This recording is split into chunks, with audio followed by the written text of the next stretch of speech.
Ay, good morning guys. Ayun. Pupunta muna ako dun sa Talyer habang ano ko, habang coding ko ngayon. So, pupunta muna ako dun sa Talyer sa kaibigan ko. Doon sa kung saan ako nagpapagawa. So, ang gusto ko kasi doon is yung quality ng gawa nila kahit na yung pwesto nila nasa bahay lang.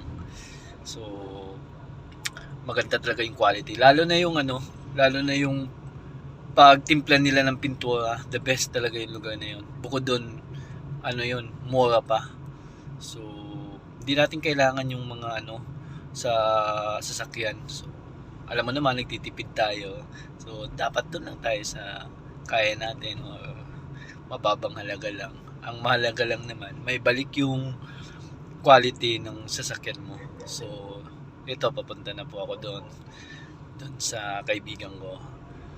Sa mga gusto magpagawa dyan guys, i-message nyo lang ako directly.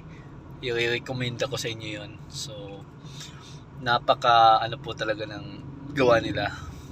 High quality talaga yung pagbalik nila ng picture ng sasakyan mo. Napakagaling. Kahit na sa bahay lang. Yung mga gas nyo na konti na sasakyan. So, doon nyo siya dalhin. Talaga, inirecommend ako. Mabilis na gumawa. Kaibigan pang to sa iyo, hindi ka pre-presyo ng alam mo ba yung presyong hindi makatarungan.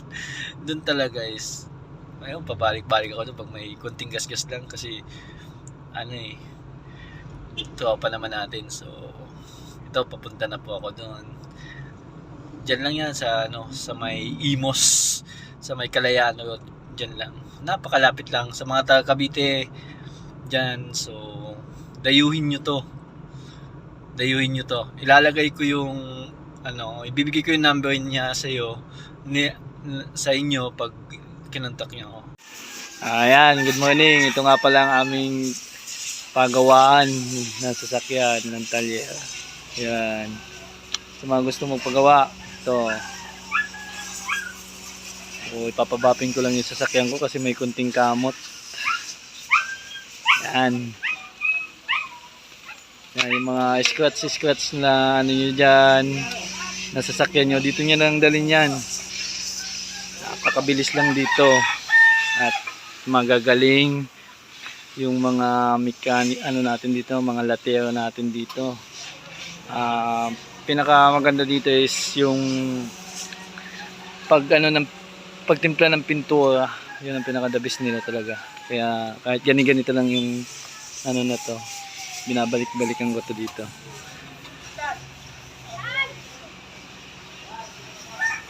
Yan. So,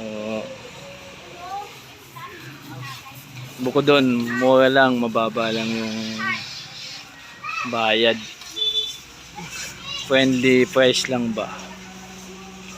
Yan dito.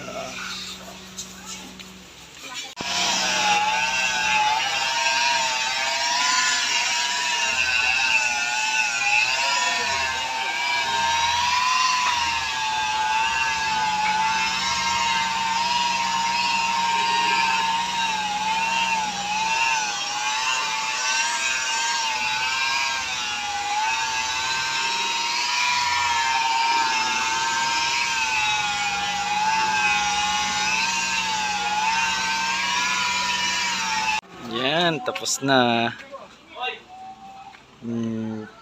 Wala na yung kamot-kamot.